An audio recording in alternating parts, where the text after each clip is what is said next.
கர்த்தருக்கு ஸ்தோத்திரம். கிறிஸ்துவுக்குள் மிகவும் பிரியமானவர்களே, இயேசு கிறிஸ்துவின் இனிதான நாமத்தில் உங்களை வாழ்த்துகிறேன். நாம் இருள் சூழ்ந்த லோகத்தில் என்கிற பாடலினுடைய ஆசிரியரும் போதகருமாகிய பாஸ்டர் வில்சன் அவர்களை நாம் சந்திக்க போகிறோம். அவர்கள்தான் இந்த பாடலை பாடியிருக்கிறார்கள். இருள் சூழ்ந்த லோகத்தில் இமை பொழுதும் தூங்காமல் கண்மணி போல என்னை கர்த்தர் இயேசு காத்தாரே. கண்மணி போல என்னை கர்த்தர் இயேசு காத்தாரே.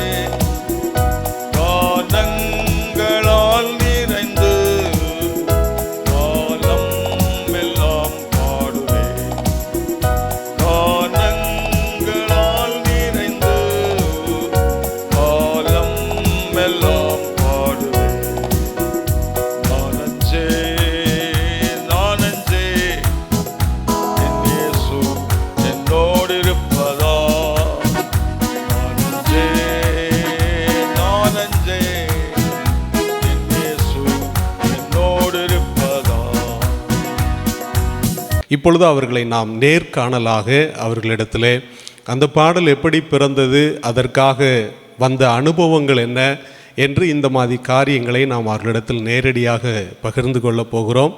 அவர்கள் நமக்கு மத்தியில் வந்திருப்பது மிக்க சந்தோஷம். அவர்களை தொடர்பு கொண்ட போது வாருங்கள் என்று சொல்லி நேரத்தை நமக்காக ஒதுக்கி இருக்கிறார்கள். இப்பொழுது நம் மத்தியிலே அவர்களுடைய வாழ்க்கை குறித்து சில சாட்சிகளையும் பாடல் பிறந்த கதையையும் நமக்காக சொல்ல போகிறார்கள். கர்த்தருக்கு மகிமை உண்டாவதாக. ஐயா அவர்களை பார்ப்பதில் மிக்க சந்தோஷம். ஐயா, கர்த்தருக்கு ஸ்தோத்திரம். நல்லா இருக்கீங்களா ஐயா? நல்லா இருக்கிறேன். Praise the Lord. இருள் சூழ்ந்த லோகத்தில் என்கிற ஆசிரியரை பல ஆண்டுகளாகவே தெரியவில்லை. இப்பொழுது தெரிய வந்திருக்கிறது. அவர்களை நம் மத்தியிலே ஐயா இருக்கிறாங்க. அவர்களிடத்திலே நாம் நேரடியாக கேட்போம். ஐயா, உங்களுடைய ரட்சிப்பினுடைய அனுபவத்தை நீங்கள் முதலாவது சொன்னீங்கன்னா நலமாக இருக்கும் என்று நினைக்கிறோம்.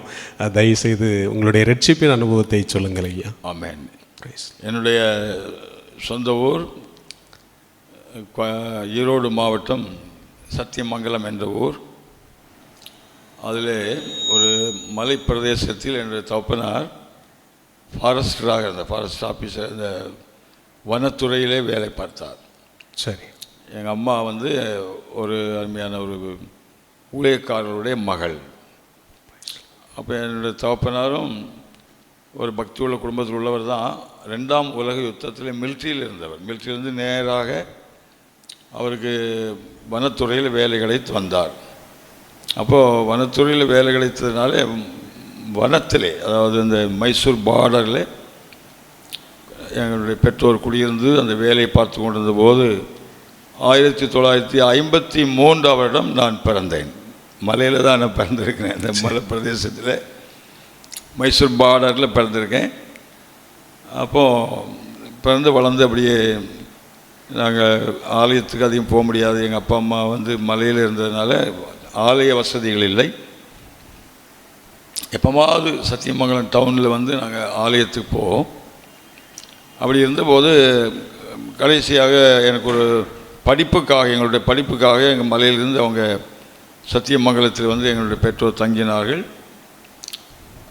அப்போ ஸ்கூலெல்லாம் சேர்ந்து படிச்சுட்டு இருந்தோம். படித்து கொண்டிருந்த போது 15 வயதாக இருந்த சமயத்தில் என்னுடைய தாய் நல்ல வசன அறிவு உள்ளவங்க. ஏன்னா ஒரு ஊழியக்காரனுக்கு மகள் இல்லவா, அவங்க ரொம்ப பிள்ளைகள் எல்லாருக்கும் நல்ல வசனங்களை படித்து கொடுத்தே வளர்த்தாங்க.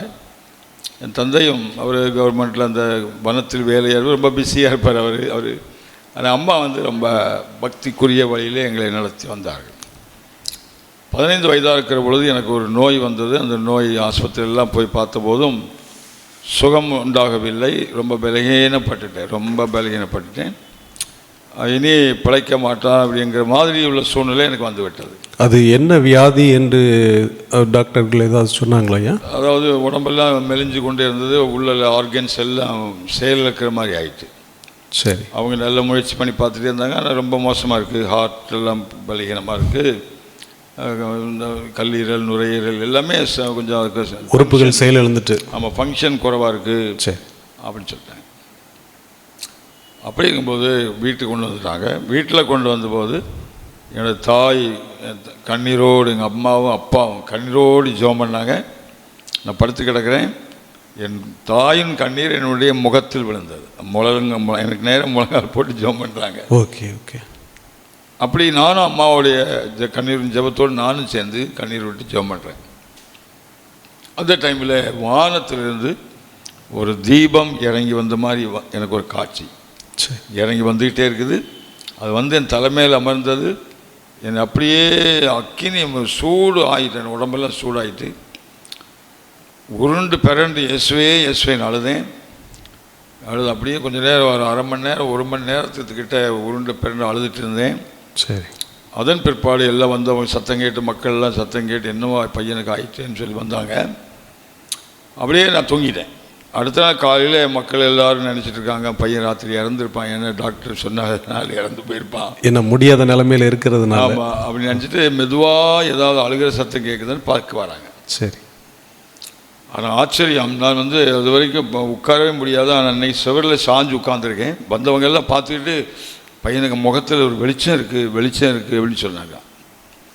அன்னையிலிருந்து எனக்கு ஆச்சரியமான ஒரு முன்னேற்றம், ஒரு தேவ சந்தோஷம், ஒரு ரட்சிப்பின் சந்தோஷம் சொல்லுமே, அது மாதிரி ஆண்டவர் மேலே ஒரு பெரிய அன்பு, எனக்கு ரட்சிப்பின் சந்தோஷம் உண்டாயிட்டு ஆண்டவரத்தில் பொருத்தனை பண்ணேன். ஆண்டவரே எனக்கு சுகமானால் எங்கேயா போய் ஊழியம் செய்வேன்னு சொல்லி பொருத்தனை பண்ணி ஜெபம் பண்ணியிருந்தேன். அந்த நேரத்தில் தான் நான் ஊழியத்துக்கு பொருத்தனை பண்ணது. சரி. கரெக்டாக 1 வருஷம் ஆச்சு. மறுபடியும் நான் ஸ்கூலில் போய் படிக்க ஆரம்பித்தேன். படிச்சுட்டு இருக்கும்போது ஆண்டவர் என்கிட்ட பேசினார்.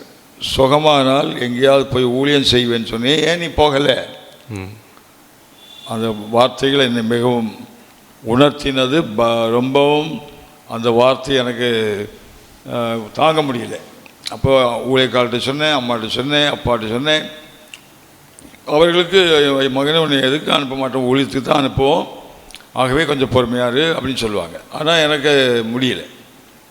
அப்போது என்னுடைய ஆண்டவர் என்னோடு உணர்த்துகிற விதம் கொஞ்சம் அருமையாக, அதாவது கொஞ்சம் மிகவும் வேகமாக இருந்ததுனால நான் வீட்டில் இருக்க முடியல.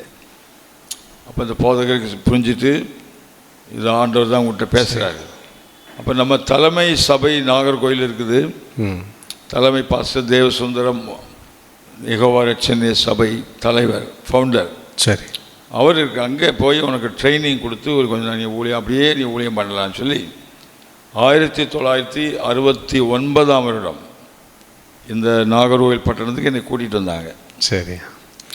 அதில் வந்தபோது முதல் நேரம் நான் நாகர்கோவிலுக்கு வரல, நேரம் நான் சாத்தாங்குளம் பக்கத்தில் உள்ள பெஞ்ஞானபுரம் ஊரில் தான் ஒரு கன்வென்ஷன் நடந்துகிட்டு இருந்தது. சரி. அந்த பாஸ்டர் நேரம் என்னை அங்கே கூட்டிகிட்டு வந்தார். தலைமை போதகர்கள் அங்கே இருந்தாங்க. கன்வென்ஷன் முடிந்த பிற்பாடு அங்கேருந்து என்னை நாகர்கோவில் கூட்டிகிட்டு வராங்க. அப்போ நான் ஊழியத்திற்கு போன முதலாவது நான் போன இடம் மெஞ்ஞானபுரத்தில் கால் வச்சேன். முதல்ல அங்கே வச்சுட்டு மிஷினரிகள் கால் வைத்த இடத்துல நீங்கள் முதல் கால் வச்சேன். அங்கேருந்து நேராக நாகர்கோயில் வந்தேன்.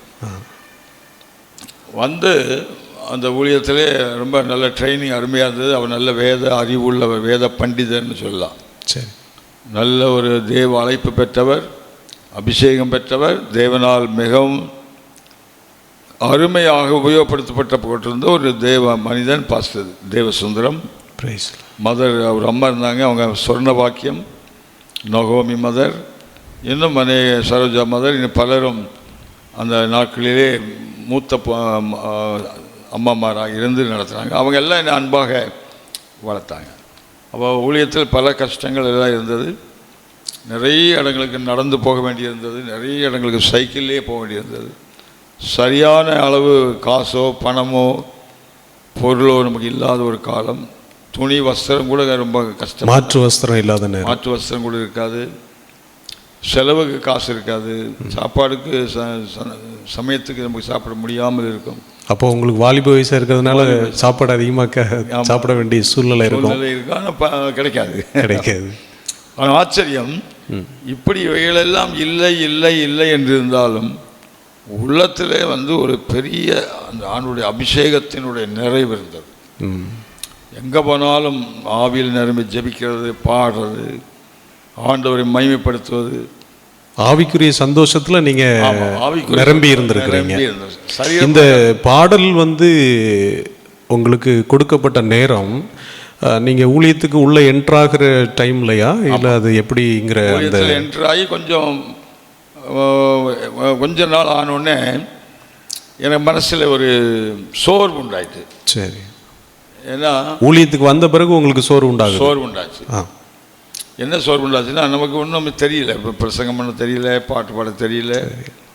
அவங்க கற்றுக் கொடுக்குறாங்க, சாப்பாடு கொடுக்குறாங்க, ஆனால் ஒன்றும் புரியலம்மா அப்படின்றது. சின்ன வயசு பார்த்தீங்களா? அப்போ நான் நினைக்கிறேன் திரும்பி போயிடுவோன்ட்டு பஸ் ஏறி போயிட்டேன். ஊருக்கு போயிட்டீங்க? ஊருக்கு போயிட்டு வேண்டாம், ஊழியமே வேண்டான்ட்டு. சரி. ஊரில் போய் அங்குள்ள பாஸ்டர் கூட இருந்துக்கிட்டு ஊழியத்தை அவருக்கு பணிவிடை செஞ்சுட்டு அப்படி ஊழியத்தில் இருப்போம் அப்படின்ட்டு நினச்சி புறப்பட்டு போயிட்டேன். சரி. பஸ்ஸில் போனால் கர்த்தர் என்னை பஸ்ஸில் வச்சு சந்தித்தார். Praise God. எங்கே போகிற, ஏன் போகிறா என்று உணர்த்தணுன்னு எனக்கு இருதயமெல்லாம் அப்படியே அடைச்ச மாதிரி ஆயிடுச்சு. வீட்டுக்கு போக முடியல. இப்போ போக முடியல. பஸ்ஸிலேயே பின் சீட்டில் உட்காந்து அழுதேன். சரி. அப்படி அழுகிற போது ஒரு திரள் கூட்ட மக்கள் பாடுகிற மாதிரி ஒரு சத்தம். பிரைஸ். அது பயங்கரமான அந்த சத்தம் எனக்கு மறக்கவே முடியாது. எழும்பி பார்த்தேன், இந்த பஸ்ஸில் யாராவது டேப் ரெக்கார்டு வச்சுருக்காங்களான்னு பார்த்தேன், ஒருத்தருடே இல்லை. ஆனால் அந்த சத்தம் மேலிருந்து கேட்டுச்சு. பஸ்ஸு நல்லா வேகமாக போயிட்டுருக்கு. ஆனால் தமிழ் பாட்டு இல்லை, திரள் கூட்ட மக்கள் பாடின பாட்டு. அது நடுவில் ஒரு சத்தம் கேட்குது. இந்த அனுபவத்துக்கு உன்னை நான் அழைச்சிருக்கேன். ஆமென். இந்த அனுபவத்துக்கு அழைச்சிருக்கேன். உன்னை நான் நடத்துவேன், உன்னை நான் நடத்துவேன். அப்படியே மனசில் ஒரு அமைதி உண்டாச்சு. அந்த பாட்டு அப்படியே சத்தம் கேட்டு அப்படியே நின்றுட்டு, அதன் பிற்பாடு கண்ணை மூடிட்டு ஆண்டவரே மறுபடியும் திரும்ப ஒப்பு கொடுத்து மறுபடியும் திரும்பி கர்த்தருடைய சமூகத்தில் வந்தேன். நீங்கள் அப்போ வீட்டுக்கு போயிட்டு உடனே இங்கே ரிட்டர்ன் ஆகிட்டீங்க? அடுத்த காலையே மறுபடியும் பஸ் ஏறி இங்கே வந்துட்டேன். Praise the Lord. ஸோ அன்னைக்கு திரும்பி வந்தவன், அதன் பிற்பாடு நான் திரும்பி போகவே இல்லை. ஊருக்கு நீங்கள் போகலை? ஊருக்கு போனேன், போயிட்டு வருவீங்க. பின்மாற்ற அனுபவத்துக்கு போகலை. அப்போ அது பிற்பாடு நிறைய இடங்களுக்கு நான் ஊழியத்தை விட்டும் நீங்கள் பின்வாங்கலை? அதன் பிற்பாடு ரொம்ப உற்சாகமாக ஆண்டவனை ஊழியத்தில் நடத்தினார். புதிய புதிய அபிஷேகம் தந்தார். நான் பல இடங்களில் போய் பிரசங்கம் பண்ணுவேன், பாட்டு பாடுவேன், ஆண்டவரை மையப்படுத்துவேன். அப்படியெல்லாம் நான் இருந்து கொண்டிருந்த போது இந்த பாடல் வந்து பாடும்போது நீங்கள் அந்த பாடல் நீங்கள் எழுதியிருக்கீங்க இல்லையா? அந்த பாடலை நீங்கள் எழுதும்போது என்ன நிலைமையில் இருந்திருப்பீங்கிறத கொஞ்சம் நீங்கள் சொன்னீங்கன்னா நல்லாயிருக்கும். 45 வருஷத்துக்கு மேலே இருக்கும். 45 இந்த ஊழியத்தின் பாதையில் இருக்கும்போது. இப்போ வந்து மொத்தம் 1987 வருஷம் ஆயிடுச்சு. 80ஆம் ஆண்டுகள்லையா? 80க்கு முன்னாடியே ஒரு நாள் நான் கேரளா அங்கெல்லாம் சைக்கிளில் போயிட்டு, சரி, நாகர்கோயில் நம்ம தலைமை சபை இருக்குது பார்த்தீங்களா, அங்கே வந்து சேர்ந்தேன். சரி. அப்போ அந்த பில்டிங் கட்டிகிட்டு இருக்காங்க. மேலே இதெல்லாம் தலைமையெல்லாம் போடலை, செவர் மட்டும் 4 செவர் இருக்குது. சரி. நடுவில் இந்த ஹால் எல்லாம் அப்படியே வெயிலில் காஞ்சிட்டு கிடக்கு. சைடில் ஒரு சின்ன கொஞ்சம் ஒரு தளம் போல் இருந்தது. அந்த தளத்தில் மட்டும் நான் போய் சைக்கிளை நிறுத்திட்டு சட்டையெல்லாம் கலத்தி போட்டு அதில் படுத்துட்டு ஆண்டவரே ஸ்தோத்திரம் பண்ணி அப்படியே ஆவியில் நிரம்பி ஜெபம் பண்ணிகிட்டே இருக்கும்போது எனக்கு அந்த டைமில் பல கஷ்டங்கள், பண கஷ்டம், உடம்பு சரியில்லை, ஒரு சோர்வு கூட, மறுபடியும் இந்த பல பலகீனங்கள். அந்த டைமில் தான் நான் ஆவியில் நிரம்பியே ஜெபம் பண்ணிகிட்டே இருக்கும்போது அப்படியே ஆண்டவர் உணர்த்தி இந்த வார்த்தைகள், இந்த வேர்ட்ஸ், இருள் சூழ்ந்த லோகத்தில் இமைப்பொழுதும் தூங்காமல் கண்மணி போல் கர்த்தர் இயேசு காத்தாரேங்கிற வார்த்தைன்னு வாயில் வந்துகிட்டே இருக்குது. சரி. இந்த டியூனும் அப்படியே வந்துகிட்டே இருக்குது. ராகத்தையும் உடனே ராகமும் டியூனும் சேர்ந்தே வந்துட்டு அப்படியே நான் பாடுறேன். பாடி பாடி பாடி பாடி படுத்துட்டு உடனே ஒரு சந்தோஷத்தில் எழும்பி இது எப்படியா எழுதி எடுத்துடணும், இந்த வார்த்தைகளெல்லாம் எழுதி எடுக்கணுன்ட்டு அந்த பேப்பர் பெண்ணெல்லாம் தேடி பார்த்து பேப்பரும் கிடைக்கல, பெண்ணும் கிடைக்கல. சரி. ஒரு நியூஸ் பேப்பரில் சைடில் ஒயிட் இருக்கும் பார்த்தீங்களா, அதில் ஒரு காகித பென்சில் வச்சு எழுதுறேன் ஃபஸ்ட்டு. அப்புறம் என் கூட இருக்கிற ஊழியர்களுக்கு நான் அந்த பாட்டை படித்து கொடுப்பேன். சரி. என் கூட இருக்கிற ஊழியர்களுக்கு அவங்களும் படிச்சுட்டு இருப்பாங்க, ஆனால் பெருசாக வெளியே வரல. அப்படி இருக்கும்போது ஒரு நாள் நாகர்கோயிலில் ஒரு தெரு வழியாக நடந்து போயிட்டுருக்கேன். ஒரு வீட்டில் வந்து கிட்டார், எலக்ட்ரிக் கிட்டார் வாசிக்கிற சத்தம் கேட்குது. சரி. நான் அப்படியே நின்றுட்டேன். யாரோ கிட்டார் வாசிக்கிறாங்களே அப்படின்னு நின்றுட்டு பார்த்தா எனக்கு தோணுது, யாரோ மியூசிக் தானே வாசிக்கிறாங்க, உள்ளே போய் பார்ப்போமேன்ட்டு கேட்டை திறந்து உள்ளே போயிட்டேன். தெரியாத வீட்டுக்குள்ளே போகிறீங்க. போயிட்டேன். அங்கே போனால் எனக்கு தெரிஞ்ச ஒரு தம்பி தான் அங்கே வாசிச்சுட்டு உட்காந்துருக்கேன். சரி. அவன் பேர் ரூபன். இப்போ ஒரு பாஸ்டராக இருக்கார். Okay okay. அவருக்கு அந்த ஆரம்பங்கள்ல இந்த நான் தான் கொஞ்சம் கொஞ்சம் கார்ட்ஸுக்கு தான் சொல்லிக் கொடுப்பேன், இந்த கிட்டார் கார்ட்ஸு. சரி சரி. உங்களுக்கு இசை ஏற்கனவே அந்த அதுக்கு பிறகு கொஞ்சம் கொஞ்சம் நான் படிச்சுட்டீங்க. ஆமாம். சரி சரி. அப்படி இருக்கும்போது நான் உள்ள பண்ண பார்க்க, ரூபன் நீ யார் உட்காந்துருக்க, ரொம்ப சந்தோஷம், நான் ஒரு பாட்டு பாடுறேன் நீ வாசி அப்படின்னு. சரி. முதலாவது இசையோட பாடுறேன். கண்ணை மூடிட்டு பாடுறேன். சரி. பாடி முடிச்சுட்டு கண்ணை திறந்து பார்க்குறேன், அந்த வீட்டில் உள்ள அம்மா வந்து முன்னால் நிற்கிறாங்க. நின்றுட்டு சொல்கிறாங்க, தம்பி திரும்ப அந்த பாட்டை பாடு, நான் அதை ரெக்கார்ட் பண்ணணும். அப்போ இந்த ஸ்பூல் டைப் ரெக்கார்டர், பழைய மாடல், அது வந்த சமயம். சரி. எனக்கு பயங்கர சந்தோஷம், அம்மா பாட்டை பாட ரெக்கார்ட் பண்ணுறாங்களேன்ட்டு மறுபடியும் பாடினேன். அவர் கீதா வாசித்தார். சரி. அதுதான் அந்த வீட்டில் நான் பாடின அந்த பாட்டு ரெக்கார்ட் ஆகிட்டு. நீங்கள் முதல் முறையாக ரெக்கார்டிங் பண்ணியிருக்கேன். பாருங்கள், ஆச்சரியம் என்னாச்சுன்னா, அன்னைக்கு சாயங்காலமே அந்த வீட்டுக்கு ஒரு கன்வென்ஷனில் பாடுகிற ஒரு பாட்டுக்காரர். சரி. அவருக்கு வீடு இப்போது திருநெல்வேலியில் இருக்கார், இப்போ இருக்கார். அவர் இப்போ வந்து 85. ஓகே. அவர் வந்து அந்த வீட்டுக்கு வந்திருக்காரு. சரி. அவருக்கு அடுத்த வாரம் மதுரையில் ஒரு பெரிய convention, assemblies of God convention. Okay. அதில் அவர் தான் பாட்டுக்காரர். சரி. அப்போ அவர் பாட்டெல்லாம் கலெக்ட் பண்ணிட்டு இருக்கிறார். அவர் பேர் தேவ கடாட்சம். நல்ல ஒரு ஆசிரியர், நல்ல ஒரு ஊழியர், இன்றைக்கு உயிரோடு இருக்கிறார். என்னை ரொம்ப நேசிக்கிற ஒரு தேவ மனிதன். சரி. அவர் இந்த வந்த டைமில் இந்த அம்மா இந்த பாட்டை போட்டு விட்டுருக்காங்க, பாடிட்டு இருக்கு. அவர் உடனே என்ன பண்ண, ஐயோ இந்த பாட்டு யார் பண்ணது அப்படி இப்படி கேட்டுட்டு, அவர் தான் இந்த 3 கவி உள்ளதை 2 கவியாக மட்டும் எழுதி எடுத்துகிட்டு போயிட்டார். Okay okay. 3 கவி இருக்கிறத 2 கவியாக. அந்த கன்வென்ஷனில் பெரிய பாட்டு பாட முடியாதுன்னு சொல்லிட்டு அவர் என்ன பண்ணிட்டார், அது 2 கவியை மட்டும் போட்டு ஷார்ட்டாக போட்டார். அதில் ஆல் ஓவர் இந்தியா, இலங்கை, இன்னும் கொஞ்சம் சில வெளிநாட்டில் உள்ள மக்களும் வந்துருந்துருக்காங்க. அது பெரிய கான்ஃபரன்ஸ். ஓகே. அதில் இந்த பாட்டு பாடினாங்க பார்த்தீங்களா, அந்த பாட்டு உலகமேங்க அப்படியே போயிட்டு பிரசித்தமாயிட்டு, உலகமேங்க போயிட்டு. நான் ஒரு நாள் ரோட்டில் நடந்து போயிட்டுருக்கேன், இலங்கை ரேடியோவில் அந்த பாட்டு வருது. அந்த காலம் இலங்கை ரேடியோவில். சரி. எனக்கு ஆச்சரியம் ஆகி போச்சு, ஆண்டவரே இந்த பாட்டு இலங்கை ரேடியோவிலே வந்துட்டு ஆச்சரியப்பட்டுட்டேன். அதன் பிற்பாடு ஆண்டவர் அந்த பாட்டின் மூலமாக அநேகரை ரட்சித்திருக்கிறார். சாட்சிகள் கிடைச்சிது. சரி. அநேகர் சுகமடைஞ்சிருக்காங்க. அது பிற்பாடு இன்னைக்கு வரைக்கும் அந்த பாட்டை எப்பெல்லாம் நான் பாடுறேனோ அப்பெல்லாம் எனக்கு அந்த பாட்டில் ஒரு ஆவிக்குரிய சந்தோஷம், ஒரு மன மகிழ்ச்சி எப்போதும் இருக்கும். அநேக போதகர்கள், அநேக விசுவாசிகள் அந்த பாட்டை பற்றி சாட்சி சொல்லியிருக்காங்க. நாங்கள் சிறு வயதுலேருந்து பாடியிருக்கோம். ஆமாம். ஆனால் அந்த பாடல் ரொம்ப பிடிக்கும். ஆமாம். ஆனால் அது பாடினது யாருன்னு தெரியாது.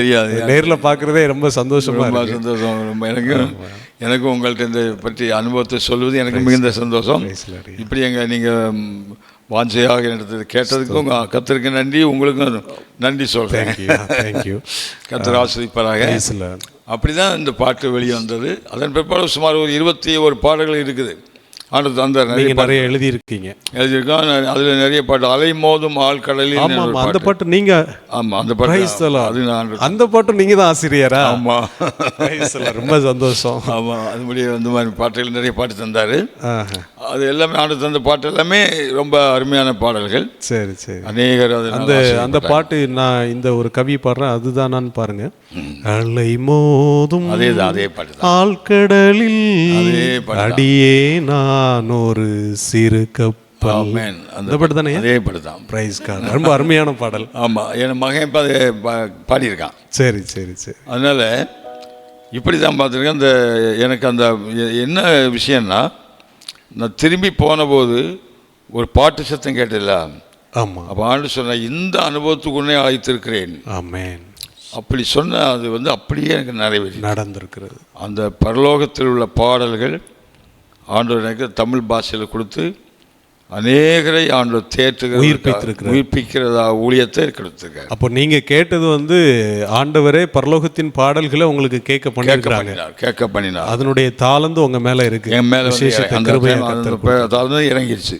Praise the Lord. ஒரு நல்ல ஒரு பெரிய மியூசிஷியன், நல்ல மியூசிக், நல்ல கிறிஸ்தவ வட்டாரத்தில் உள்ள ஒரு மியூசிஷியன். இந்த பாட்டு நான் எழுதுனேன்னு தெரிஞ்சோடனே என்கிட்ட வந்து கேட்டார், நீங்கள் எங்கே நோட்ஸ், பிளாக் நோட்ஸ் எல்லாம், கீபோர்டு பிளாக் நோட்ஸ் எல்லாம் எங்கே படிச்சிங்கன்னு கேட்டார். சரி. எனக்கு அவர் கேட்டப்போ தான் பிளாக் நோட்ஸ்ன்னு அவனுக்கு இருக்குன்னு தெரியாது. அது வரைக்கும் தெரியும். அப்போ நான் சொன்னேன், சரி, அப்படி ஒரு நோட் இருக்குது எனக்கு தெரியாது. சரி. இதை அந்த நோட்ஸ் எல்லாம் உண்டு பண்ணினவர் எனக்கு படிச்சிருந்தார் அப்படி சொல்லிட்டேன். அவர் ரொம்ப சந்தோஷப்பட்டார். சரி. அப்படி தான் பார்த்துருங்க, எனக்கு ஆண்டவர் ஆச்சரியமாக நடத்தி இப்போ 57 வருடமாக அந்த பாடல்கள் அநேக ஆயிரங்களுக்கு உபயோகமாக இருக்குது. கர்த்தர் தொடர்ந்து நடத்திட்டு வர்றார். இன்னும் அந்த சில பாடல் கர்த்தருக்கு தந்திருக்கிறார். அது இன்னும் ஃபார்ம் பண்ணலை, உருவாக்கத்தை தந்துட்டு இருக்கிறாரு. அதுவும் சீக்கிரம் வெளியாகும் கண்டிப்பாக. ஆமாம், கட்டாயம் நடக்கும். இன்னும் அநேக பாடல்களை நீங்கள் பாடணும். கிறிஸ்துவ சமுதாயத்திற்கு மிக பிரயோஜனமாக உள்ள பாடல்கள் இதெல்லாம். இப்போ நிறைய பாடல்கள் வருது, ஆனால் அந்த கிருபையும் அந்த பிரசன்னத்தையும் அதிகமாக உணர முடியல. இப்போ நம்ம மக்கள் அநேகர் வந்து எல்லாம் ஆட்டம் பாட்டம் கொண்டாட்டங்கிற இதில் போனதுனால சபையில் அப்படி ஆராதிக்கும் போது தேவ ஆவியானவரை அசைவாடக்கூடிய கருத்தான பாடல்கள் மிகவும் அருமை. கர்த்தர் உங்களுக்கு இன்னும் பலனையும் தீர்க்காயுசையும் கொடுப்பாராக என்று நாங்கள் வாழ்த்துகிறோம். எங்களுடைய ஊழியங்களுக்காகவும் ஜெபியுங்கள். ஒரு மூத்த போதகர், ஒரு ஸ்தாபனத்தினுடைய தலைவர் எங்களுக்காக நேரம் ஒதுக்கி தந்த நல்ல கிருபைகளுக்காக எங்களுக்கு வாய்ப்புக்கு அளித்ததுக்காக நன்றி செலுத்துகிறோம். நன்றி ஐயா. கர்த்தர் ஆசீர்வதிப்பாராக. நீங்களும் அருமையான பாஸ்டர் அலெக்ஸ் அவர்களுக்காக நன்றி சொல்கிறேன். அருமையான மகன் செபஸ்டியன் அவர்களுக்காக நன்றி சொல்கிறேன். இந்த இவர்கள் நீங்கள் செய்கிற இந்த ஊழியங்கள் அநேக ஆயிரங்களுக்கு ஆசீர்வாதமாக இருப்பதாக இதை காண்கிற பார்த்துட்டு இருக்கிற மக்களுக்கு நான் ஒரு வார்த்தை சொல்கிறேன். இந்த பாடல்கள் உங்களுக்கு ஆசீர்வாதமாக இருக்கட்டும். ஆண்டவர் என்னை ஊழியத்தை அழைத்தது போல நடத்துவது போல எந்த ஒரு சூழ்நிலையிலும் அவரை நம்பினவர்களை கர்த்தர் அழைப்பார், நடத்துவார், அபிஷேகிப்பார், கிருபை தருவார், உபயோகப்படுத்துவார். ஆமென், ஆமென். அவர் ஜீவனுள்ள தேவன். அவர் வசனங்கள் எல்லாம் நிறைவேறி கொண்டிருக்கிறது. அவர் தம்முடைய வசனத்தை நிறைவேற்றுகிறது மட்டுமல்ல, உலகத்தில் இருக்கிற பரிசுத்தவான்களை சேர்த்துக் கொள்வதற்கு அவர் வேகம் சீக்கிரம் வரப்போகிறார். ஆகவே ரட்சிக்கப்படணும், ஞானஸ்நானம் பெறணும், அபிஷேகம் பெறணும், கர்த்தருக்காக ஊழியம் செய்யணும், ஆத்துமாதாயம் செய்யணும், அவருடைய வருகைக்கு நம்ம ஆயத்தமாக இருக்கணும் என்று நான் உங்களை எல்லாரையும் பார்த்து கூறுகிறேன். கர்த்தர் உங்களை ஆசீர்வதிப்பாராக. God bless you all. Amen. நன்றி. மிகவும் கருத்தான காரியங்களை கடைசியில் சொல்லிட்டீங்க. ரொம்ப நன்றி. அது முக்கியமாக தேவையான விஷயங்கள். நன்றி ஐயா. நன்றி, நன்றி. God bless. God bless. God bless. கிறிஸ்துவுக்குள் மிகவும் பிரியமானவர்களே, இருள் சூழ்ந்த லோகத்தினுடைய பாடலாசிரியரும் போதகருமாகிய பாஸ்டர் வில்சன் அவர்களை சந்திக்க கர்த்தர் நமக்கு கிருபை செய்தார். தொடர்ந்து இன்னும் அநேக பாடல்களை ஐயா அவர்கள் இயற்றி இருக்கிறார்கள். கர்த்தர் அவர்களுக்கு புதிய பாடல்களையும் கொடுத்து கொண்டிருக்கிறார். அவருடைய ஊழியங்களையும் அவருக்கும் நல்ல சுகபலனை தீர்க்காயுசை கொடுக்கும்படியாக நீங்கள் யாவரும் ஜெபித்து கொள்ளுங்கள். தொடர்ந்து நாம் இப்படிப்பட்ட பாடல்களை பாடலாசிரியர்களையும் கருத்தான பாடல்களை குறித்தும் நாம் வரும் நாட்களிலே கர்த்தருக்கு சித்தமானால் நாம் கேட்போம். தொடர்ந்து நீங்கள் பழைய பாடல்களை நீங்கள் பாடும்போது தெய்வீக பிரசன்னத்தையும் அவருடைய அனுபவத்தையும் நீங்கள் அனுபவிக்க முடியும் என்பதில் எந்தவித சந்தேகமும் இல்லை. தொடர்ந்து பாடல்களை கேட்டு தேவனுடைய நாமத்தை மகிமைப்படுத்துங்கள். கர்த்தர் உங்கள் அனைவரையும் ஆசீர்வதிப்பாராக. Amen. God bless. God bless.